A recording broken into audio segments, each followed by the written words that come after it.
दोस्तों, शाहरुख खान और उनकी फैमिली इस वक्त बेटे आर्यन के क्रूज ड्रग्स केस को लेकर सुर्खियों में है। मुंबई तट पर कोडिला क्रूज पर रेव पार्टी के आरोप में आर्यन खान समेत 8 लोगों को नारकोटिक्स कंट्रोल ब्यूरो ने गिरफ्तार किया था। आर्यन इस वक्त न्यायिक हिरासत में है और इसी बीच शाहरुख खान की बेटी सुहाना खान के हम शक्ल का वीडियो सोशल मीडिया पर वायरल हो रहा है। बता दें कि इस वक्त सुहाना न्यूयॉर्क में है। सुहाना सोशल मीडिया पर सबसे एक्टिव स्टार किड्स में से हैं, जिनकी फैन फॉलोइंग भी जबरदस्त है। हम सब अब तक कई बॉलीवुड सेलेब्स के हम शक्ल की तस्वीरें और वीडियोस देख चुके हैं। अब आर्यन खान की बहन सुहाना की हम शक्ल की तस्वीरें और वीडियोस चर्चा में छाई हुई हैं। सोशल मीडिया पर ईशा जैन नाम की इस लड़की के वीडियोस पर लोग हैरानी जता रहे हैं और उनकी तुलना सुहाना खान से करते दिख रहे हैं। लोग लगातार उनके पोस्ट पर कमेंट करते दिख रहे हैं कि वो हूबहू सुहाना जैसी दिखती हैं। सुहाना खान ने आर्यन खान के ड्रग्स केस में फंसने के बाद हाल ही में एक पोस्ट किया था, जिसमें शाहरुख और गौरी खान की तस्वीर है। इस तस्वीर को सुहाना ने गौरी खान के बर्थडे पर शेयर किया था और लिखा था, हैप्पी बर्थडे माँ। बता दें कि आर्यन को लेकर ड्रग्स केस की जांच अभी भी चल रही है। फिलहाल एनसीबी की कस्टडी से निकलकर आर्यन इस वक्त न्यायिक हिरासत में है और उन्हें मुंबई के सबसे पुराने आर्थर रोड जेल में रखा गया है।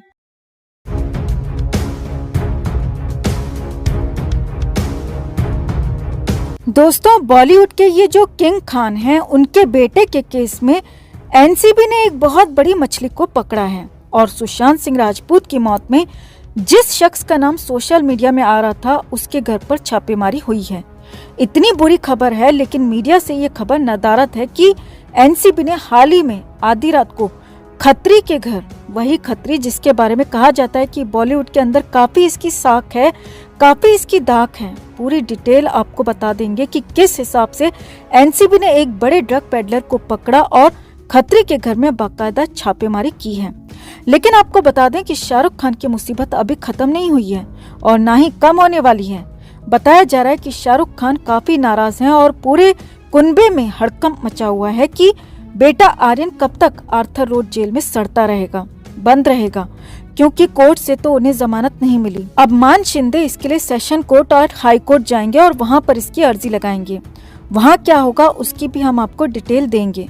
लेकिन इस बीच हम खत्री के बारे में बात करें। एक और बड़ी खबर शाहरुख खान को लेकर आई है और वो ये है दोस्तों कि बाइजू ने शाहरुख खान को अलविदा कह दिया है। अलविदा इसलिए कह दिया कि जब से ये ड्रग्स का मामला सामने आया है, सोशल मीडिया के ऊपर आम लोगों के बीच नाराजगी है, गुस्सा है कि जो शख्स अपने बेटे को सही रास्ते पे नहीं चला सका, वो हमारे बच्चों को एजुकेशन के टिप्स कैसे दे सकता है। सिर्फ बाइजू ही नहीं, कई सारी कंपनियां हैं जो शाहरुख खान को अब अपने एंडोर्समेंट से हटाने वाली हैं।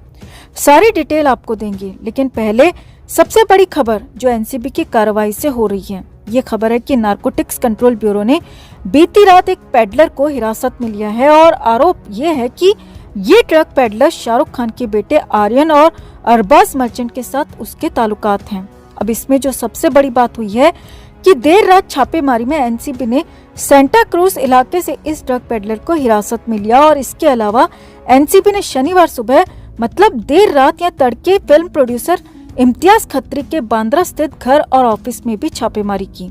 ये इम्तियाज खत्री वही है दोस्तों जिसके बारे में चर्चाएं तो बार बार होती रही हैं, लेकिन हर बार ये कानून की गिरफ्त से छूटता रहा है। सुशांत के मसले में इसके ऊपर कई सारे लोगों ने सोशल मीडिया में, ट्विटर पर, फेसबुक पर, यूट्यूब के ऊपर कई बातें कही थी।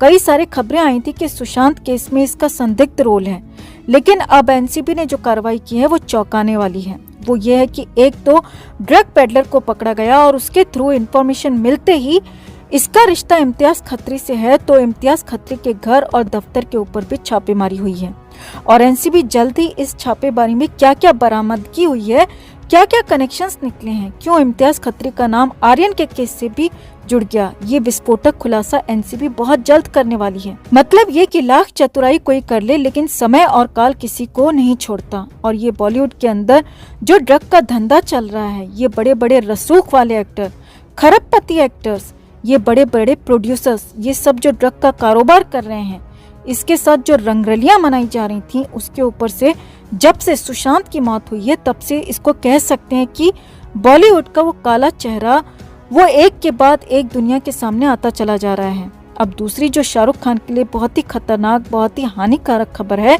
वो ये है कि शाहरुख खान से कह दिया गया है कि आप हमारे एड में काम ना करें। जी हाँ, और ये बात कही गई है बाइजू की तरफ से। मतलब ये कि जिस हिसाब से बाइजू ने एडवांस बुकिंग करने के बावजूद अपने एड से शाहरुख खान को बाहर निकाला है, ये एक बहुत बड़ा झटका माना जा सकता है। रीजन इसका यह है कि आप न सिर्फ ड्रग के केस में फंसते हैं, बल्कि आपने जिस हिसाब से अपने बेटे को बचाने के लिए तमाम कोशिशें की, उससे शाहरुख खान की साख में भी बहुत ज्यादा कमी आई है। इससे बेहतर होता कि शाहरुख खान बेटे के पकड़े जाने के बाद स्वयं आते और ये कहते कि मेरा बेटा बिगड़ गया है, तो कुछ साख बच भी जाती। लेकिन इन्हें लगा कि जिस तरह से सलमान खान ने कानून को चकमा दे दिया था, वो जेल जाने से बच गया, वो भी अपने बेटे को बचा लेंगे। इसीलिए ये जो लगातार लोगों में जो गुस्सा बढ़ता गया, उसका जो पहला असर शाहरुख खान के ऊपर पड़ रहा है वो ये है कि बाइजू जैसे बड़े ब्रांड में एडवांस बुकिंग करने के बावजूद शाहरुख के साथ अपने सारे एड्स विदड्रॉ कर लिए गए हैं। बाइजू के अलावा भी जिन बड़े ब्रांड से शाहरुख खान जुड़े हुए हैं, उन्होंने भी सोचना शुरू कर दिया है कि शाहरुख खान को अगर हम एड में लगातार चलाते रहे तो कहीं लेने के देने न पड़ जाएं। लोग नाराज हैं। लोगों की नाराजगी उसी तरीके से हो रही है क्योंकि अब इसमें एक और एंगल जुड़ता नजर आ रहा है। ये जो इम्तियाज खत्री का नाम आया है, वो तमाम लोग जो करोड़ों की संख्या में हैं, पूरी दुनिया में फैले हुए हैं, जो सुशांत सिंह राजपूत की मौत के न्याय की गुहार लगा रहे थे। अब ये दोनों मसले, ये ड्रग कार्टेल, ये जो ड्रग का जो कारोबार है बॉलीवुड के अंदर, ये सर्कल कंप्लीट होता नजर आ रहा है। मतलब ये कि बॉलीवुड में ज्यादातर लोग इस ड्रग्स के उपलक्ष्य में पूरे तरीके से इसके एडिक्ट हो चुके हैं और ये सब लोग इसे डिफेंड करने के लिए सामने आ रहे हैं। वो तमाम फिल्म एक्टर्स एक्ट्रेसेस आर्यन के सपोर्ट में, शाहरुख खान के सपोर्ट में खड़े हो रहे हैं। लोग उन्हें भी क्रिटिसाइज कर रहे हैं। ऐसा लग रहा है कि इस देश के अंदर बॉलीवुड भर से देश की जनता का एक कोल्ड वॉर चल रहा है। एक तरफ देश की जनता है जो सुशांत के लिए न्याय मांग रही है, दूसरी तरफ ये रसूख वाले, ये पैसे वाले लोग हैं जो येन क्रेन प्रकरण कानून को चकमा देने में जुटे हुए हैं।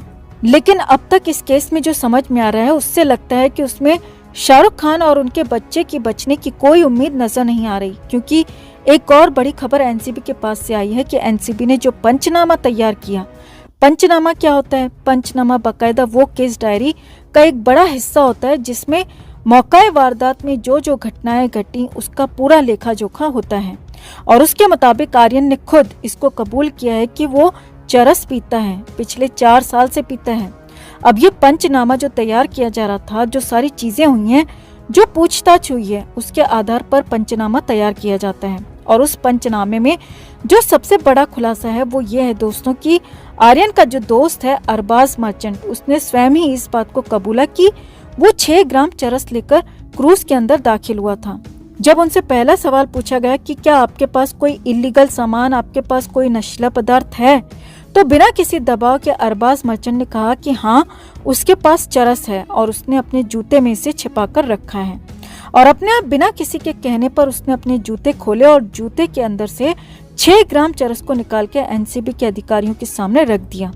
और उसने कहा कि वो इसे कंज्यूम करने के लिए इस क्रूज पार्टी में लाया था, मौज मस्ती करने के लिए वो इसे लेकर आया था। इसके बाद आर्यन से भी पूछा गया कि क्या तुम्हारे पास भी कोई इस तरह का सामान है? उसने कहा नहीं, मेरे पास नहीं है, लेकिन ये जो चरस अरबाज लेकर आया है उसे हम कंज्यूम करने वाले थे। मतलब ये कि अरबाज और आर्यन खान ने अपने सारे जुर्म को खुद ही कबूल कर लिया। और इसीलिए ऐसा लग रहा है कि जो कोर्ट के अंदर हुआ, जमानत नहीं मिली, वैसे कोर्ट ने कहा कि ये हमारे अधिकार क्षेत्र में नहीं है, आप सेशन कोर्ट, हाई कोर्ट जाएं। लेकिन अब होने वाला यही है कि सतीश मानशिंदे, शाहरुख खान की तरफ से आर्यन के लिए वकील नियुक्त किए गए हैं, वो सेशन कोर्ट जाएंगे। वहां पर बाकायदा वही पुरानी झूठी दलीलें देंगे कि ऐसा कोई मटेरियल इनके पास से जब्त नहीं हुआ, एनसीबी को कोई सबूत नहीं मिले। लेकिन एनसीबी फिर से वही तैयारी कर रही है, और वो तैयारी ये है कि जिस तरह से शनिवार सवेरे सवेरे इम्तियाज खत्री के घर पर छापेमारी हुई, उसके ऑफिस में छापेमारी हुई, वहाँ क्या बरामदगी हुई है।